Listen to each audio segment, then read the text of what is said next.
이번 파트는 재배 현황인데 재배 현황에서는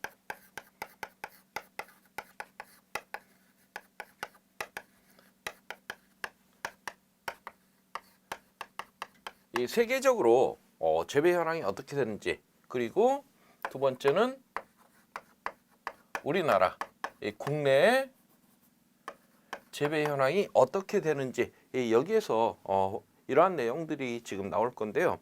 지금 이 파트에서는 이 통계치들이 좀 나옵니다. 그런데 이 통계치는 어떠한 통계를 발표한 기준 연도에 따라서 숫자는 달라질 수 있겠죠. 그래서 통계치라는 숫자는 사실 의미가 없습니다. 하지만 이 통계치를 가지고 우리가 파악할 수 있는 게 있어요.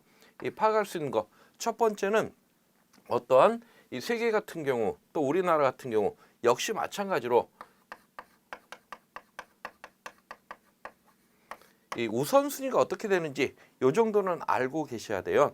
그리고 이 통계치를 보다 보면 이 변화의 추이를 우리가 예측할 수 있는데, 이러한 변화의 추이라든가 아니면 우선순위 이런 거 중심으로 보시고 이 숫자에는 너무 연연하지 마십시오. 그동안 이제 그 변화 추이 같은 경우에는 이 전 세계적으로 또는 우리나라에서 이 예전의 농업과 지금 현재의 농업이 어떻게 변화왔는지, 그리고 향후 어떻게 변화돼 갈 건지 이런 것들을 예측할 수가 있습니다. 내용 한번 보겠습니다. 먼저 토지 이용. 이 이용에 따라서 이 농지를 분류를 해봤습니다.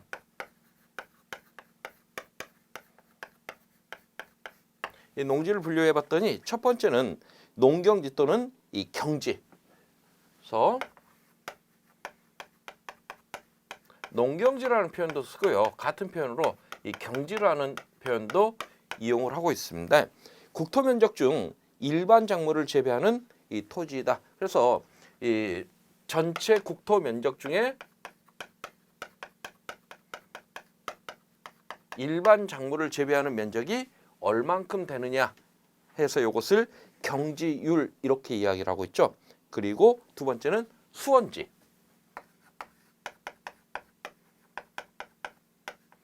나무 숫자입니다. 그래서 이 나무가 심어져 있는 땅인데 이 과수와 인목을, 그래서 과수라고 이야기하면 과일나무가 되겠죠. 그래서 우리 과수원에 심어져 있는 나무, 인목, 일반 나무를 의미합니다. 그래서 과수와 인목을 재배하는 이 토지로 농경지에 포함한다. 그런데 여기에 단서가 붙었어요. 과수나 인목이 심어져 있다고 전부 다 이 수원지는 아니에요. 뒤에 뭐라고 돼 있어요? 재배라는 단서가 붙어 있죠. 그래서 만약에 산에 나무가 그냥 심어져 있다. 우리 어느 산에 가든지 나무가 많이 심어져 있습니다. 그런다고 해서 이 산에 심어져 있는 나무를 우리가 인목이라는 표현을 쓰는데, 산에 나무가 많이 심어져 있다고 해서 농지로 분류하지는 않겠다. 산지입니다. 그건요. 농지가 아니죠. 그래서 같은 인목이라도 이 재배 목적으로 심어져 있는 데만 이 수원지로 해서 농지로 분류를 하고 있습니다. 그리고 세 번째는 영년초지.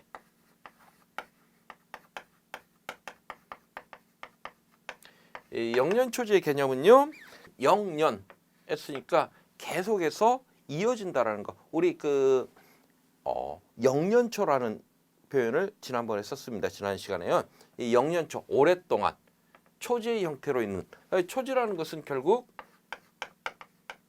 이 가축의 사료로 이용하기 위한 이 땅. 그래서 이 어떠한 이 초보는 풀을 키우는데 계속해서 가축을 키우기 위해서 이 풀을 키우는 땅. 이건 역시 이 농지로 이용을 하고 있습니다.